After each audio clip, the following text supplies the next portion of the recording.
Assalamualaikum warahmatullahi wabarakatuh. Apa kabar anak-anak? Perkenalkan, nama Bapak Hani Setiawan. Pada pembahasan kali ini, Bapak akan membahas materi kelas 8 semester 1. Materinya adalah sistem gerak pada manusia.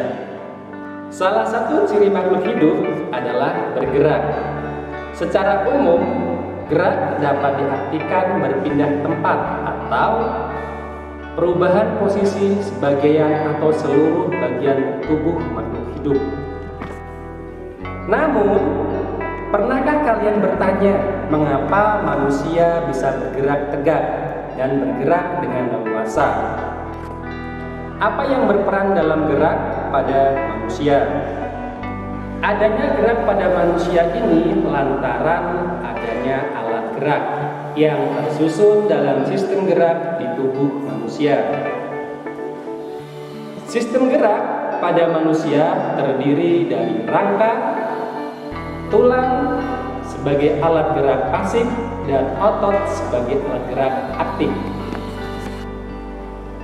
Di samping itu pula ada yang disebut namanya sendi, yang merupakan tempat terhubungnya dua tulang atau lebih, sehingga hubungan antar tulang-tulang dapat digerakkan. Fungsi rangka yang pertama adalah memberi bentuk tubuh. Yang kedua, menopang tubuh. Yang ketiga, melindungi organ-organ penting seperti jantung, paru-paru, dan lain sebagainya.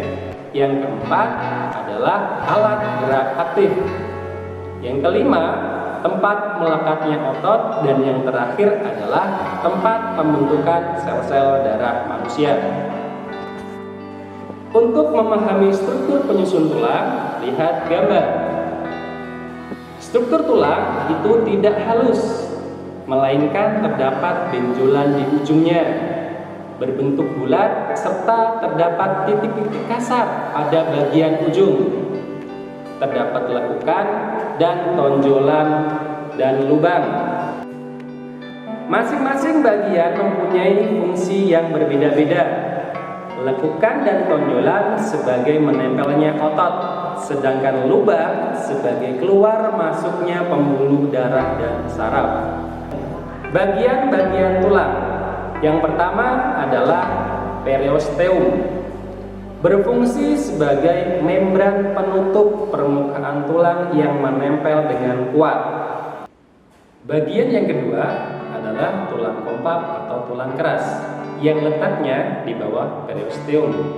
Tulang ini merupakan suatu lapisan yang keras dan kuat. Tulang kompak mengandung sel-sel tulang, pembuluh darah, zat kapur dan fosfor, serta selaput elastis. Tulang keras karena adanya zat kapur dan fosfor. Sedangkan serabut elastis berfungsi mempertahankan tulang agar tetap kuat dan tidak mudah patah atau rapuh. Bagian yang ketiga adalah tulang spons. Terdapat di daerah ujung tulang dan banyak mempunyai ruang kecil terbuka sehingga membuat tulang menjadi ringan. Bagian yang keempat adalah sumsum merah tulang yang berada di daerah tulang panjang bagian ujung di antara tulang spons. Dan bagian yang kelima namanya adalah tulang rawan atau cartilago. Terletak di ujung tulang panjang, ditutup oleh suatu lapisan jaringan, lunak, dan lentur. Selain itu, letak tulang rawan juga ditemukan misal di ujung tulang rusuk, di hidung, di telinga, dan di dinding saluran pernapasan. Pembagian tulang berdasarkan bentuknya. Untuk memahami tulang berdasarkan bentuknya, lihat gambar berikut ini. Berdasarkan bentuknya, tulang dibedakan menjadi 3, yaitu tulang pipa, tulang pipih, dan tulang pendek. Tulang pipa bentuknya bulat, panjang, kedua ujungnya berbonggol, berisi sumsum kuning dan lemak. Fungsinya di tempat pembentukan sel darah merah. Contohnya adalah tulang paha, tulang lengan atas. Itu untuk tulang pipa. Tulang pipih bentuknya pipih atau gepeng, berisi sumsum merah. Fungsi dari tulang pipih adalah tempat pembentukan sel darah merah dan sel darah putih. Contoh dari tulang pipih adalah tulang belikat, tulang dada, dan tulang rusuk. Sedangkan tulang pendek bentuknya adalah pendek dan bulat, berisi sumsum merah. Fungsi dari tulang pendek adalah tempat pembentukan sel darah merah dan sel darah putih. Contoh dari tulang pendek adalah ruas-ruas tulang belakang dan tulang pergelangan tangan. Pembahasan berikutnya adalah perkembangan tulang. Untuk memahaminya, lihat gambar berikut. Proses pengubahan tulang menjadi tulang keras disebut penulangan atau osifikasi. Hal inilah yang menjadi dasar proses perkembangan tulang. Proses osifikasi atau penulangan dimulai dari tulang rawan. Tulang ini mempunyai rongga yang terisi oleh osteoblast atau sel-sel pembentuk tulang. Selanjutnya, osteoblast akan membentuk osteosit, sel-sel tulang. Proses osifikasi dimulai dari bagian tengah tulang rawan dan kemudian meluas ke seluruh arah sesuai dengan pertumbuhan tulang rawan. Di antara jaringan tulang yang terbentuk pembuluh darah, pembuluh ini akan membawa mineral seperti kalsium sehingga tulang yang terbentuk menjadi keras. Tulang juga mengalami fusi atau penggabungan. Pada waktu bayi yang baru lahir, jumlah seluruh tulang yang ada di sistem rangka adalah 270 tulang. Seiring bertambahnya usia, maka tulang akan mengalami fusi atau penggabungan. Oleh karena itu, ketika sudah dewasa, tulang penyusun sistem rangka ada 206 tulang. Rangka atau tulang dikelompokkan menjadi 3 bagian. Yang pertama adalah tulang penyusun tengkorak atau dahi. Yang kedua, tulang penyusun anggota badan, dan yang ketiga adalah tulang penyusun anggota gerak. Untuk memahami tulang penyusun tengkorak atau dahi, lihat gambar berikut.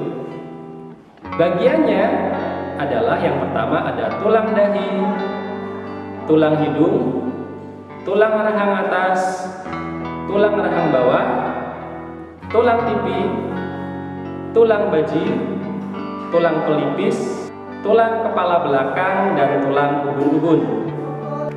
Tulang penyusun anggota badan terdiri dari beberapa bagian. Yang pertama adalah adanya tulang belikat, tulang rusuk, tulang ruas belakang, tulang ilium dan usus, tulang kemaluan, tulang duduk, tulang dada, dan tulang selangkah. Itu contoh-contoh dari tulang penyusun anggota badan.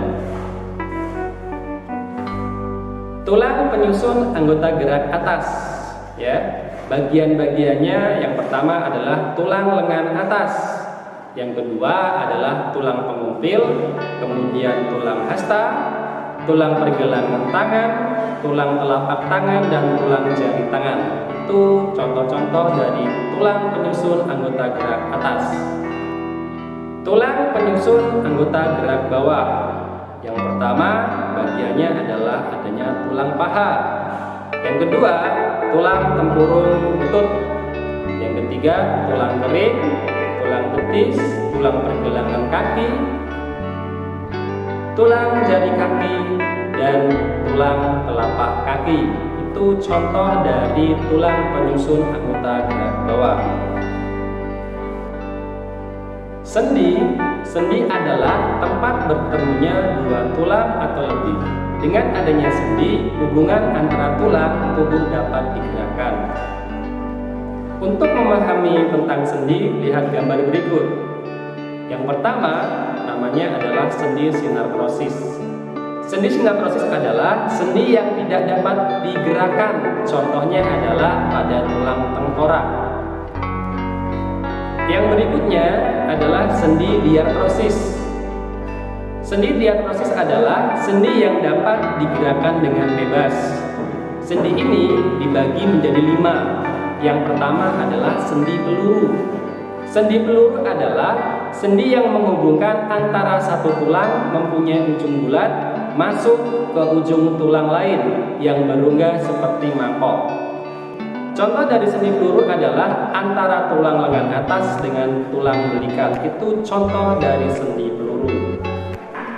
Sendi putar adalah sendi yang salah satu tulang berfungsi sebagai poros dan ujungnya, ujung tulang yang lain berbentuk cincin yang dapat berputar pada poros tersebut.